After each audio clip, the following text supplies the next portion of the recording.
चुनाव अभियान समाप्त करने के बाद कन्याकुमारी में मंदिर में जाकर मौन साधना कर रहे हैं, उसको लेकर भी इस प्रकार की राजनीति की जा रही है।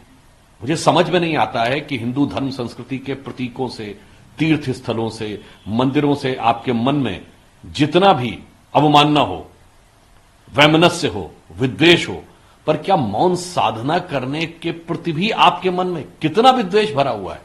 क्या ये इसलिए भरा हुआ है क्योंकि आपका एजेंडा है इरेडिकेशन ऑफ सनातन धर्म, हिंदू धर्म का समूल नाश, या इसलिए कि आपका अभियान है कि जो भारतीय संस्कृति या हिंदू धर्म में शक्ति है उससे आपको लड़ना है? बस यही अंतर है। माननीय प्रधानमंत्री जी देवी मां के मंदिर में जाकर शक्ति की आराधना कर रहे हैं और आपको न भारत का पता है न भारत के स्वरूप का पता है। जिस क्षण वो जाकर कन्याकुमारी के उस मंदिर में श्रद्धा से, शुद्ध अंतःकरण से देवी की आराधना करते हैं तो उस क्षण कोई भी भारतीय किसी भी कोने में जाकर यदि देवी की आराधना करे तो स्वतः उसका भाव उत्तर में वैष्णो देवी, पश्चिम में मुंबा देवी, पूर्व में कामाख्या देवी, त्रिपुर सुंदरी या कोलकाता की काली मां या विंध्यवासिनी जी से जुड़ जाता है।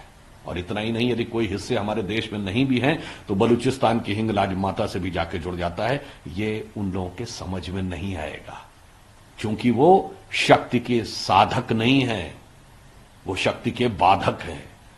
वो उसके ऊपर आक्षेप करने के लिए, लड़ने के लिए खड़े हुए हैं। इसीलिए उन्हें यह समझ में नहीं आएगा कि माननीय प्रधानमंत्री जी उस विवेकानंद रॉक पे जाके साधना कर रहे हैं जहां स्वामी विवेकानंद जी ने साधना करने के बाद यह उद्घोष किया था कि भारत माता दिव्य शक्ति के साथ युक्त होकर पुनः विश्व का मार्गदर्शन देने के लिए आने जा रही है। और वो समय 1 शताब्दी दूर है और 1 शताब्दी बाद वह समय दिखने लगा।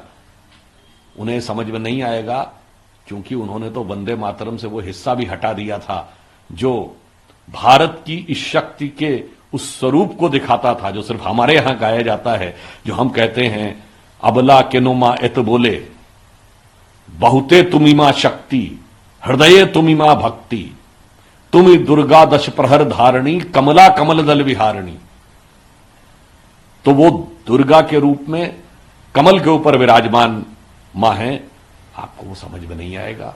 इसीलिए बहुत कष्ट और वेदना के साथ हमें यह कहना पड़ता है कि एक उस मौन तपस्वी राजनेता के जिसने मोदी जी के रूप में अपने को यह आदर्श दिया कि यह तन समर्पित, मन समर्पित और यह जीवन समर्पित, चाहता हूं देश की धरती तुझे कुछ और भी दूं, और वो स्वयं बोल चुके हैं कि वो गाली प्रूफ हो चुके हैं। मगर मुझे लगता है ये वो लोग हैं जिनके कलेजे पर सांप लौट रहा, वो कहते हैं कि साहब टीवी में दिख क्यों रहा है। यानी कभी इस बात का बुरा नहीं लगा कि जब वो रोजा अफ्तार की दावत करते थे तो ना बुलाने वाला रोजादार होता था, न आने वाला रोजेदार होता था, न खाने वाला रोजेदार होता था, उसके बाद भी जम के प्रचार होता था। खामखा का रोजा अफ्तार होता था और खामखा का प्रचार होता था, मगर इसको लेकर उनके दिल में जरा भी सवाल नहीं उठता था।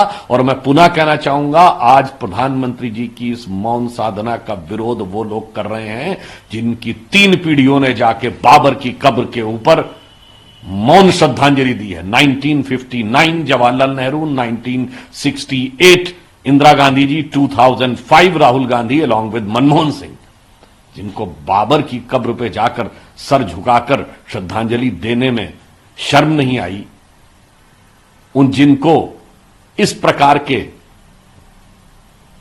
धार्मिक आयोजनों का प्रचार करने में शर्म नहीं आई, वो आज एक मौन साधना करने वाले प्रधानमंत्री के ऊपर इस प्रकार की जो आलोचना कर रहे हैं वो बहुत दुखद और कष्टकारक। कितना मिनट? प्रधानमंत्री श्री नरेंद्र मोदी जी के नेतृत्व में चलने वाली हमारी सरकार के कुशल आर्थिक प्रबंधन और सुदृढ़ और दूरदृष्टि आर्थिक नीतियों के चलते हुए आज यह स्थिति आई है कि मानो इतिहास के काल चक्र की गति उलट गई है। अब भी भारतीय रिजर्व बैंक ने 100 टन सोना इंग्लैंड से वापस मंगाने की प्रक्रिया शुरू हुई है। देशवासियों को याद होगा, एक दौर था 1991 फरवरी का महीना जब भारत ने अपना सोना गिरवी रखा था एक दौर था जब फॉरेन एक्सचेंज रिजर्व 1 बिलियन के नीचे था 1991, और एक दौर था जुलाई 91 और सितंबर 91 जब 2-2 बार रुपए का अवमूल्यन हुआ था।